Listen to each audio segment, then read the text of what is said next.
Frunză verde de mohor, când o fi pretins să mor, când o fi să nu mai fiu, să mă duc să nu mai viu, să tolmiți nouă întâmplat, care credeți că-s mai mari,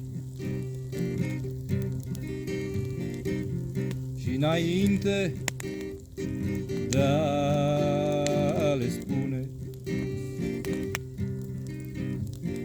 ce vor face ei anume, să îi scoborâți în beci, să bea vinurile seci, până ce s-or îmbăta și-or începe a cânta săracă inima mea. Și apoi prindeți 4 fete care-s mai puțin șirete, însă musai fete mari și cu sânii musai tari, cu sprâncenele prelungi și picioare musai lungi,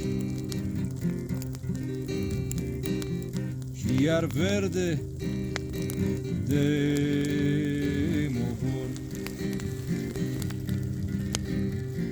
Dați-le tâmplarilor să le deie la rindea, până ori scoate scândura și din ea facă-mi sicriu, mirosind trandafiriu, ca fetele prea curate să mă poarte însărcinate spre capăt de veșnicie. Frunză verde așa să fie. Amin.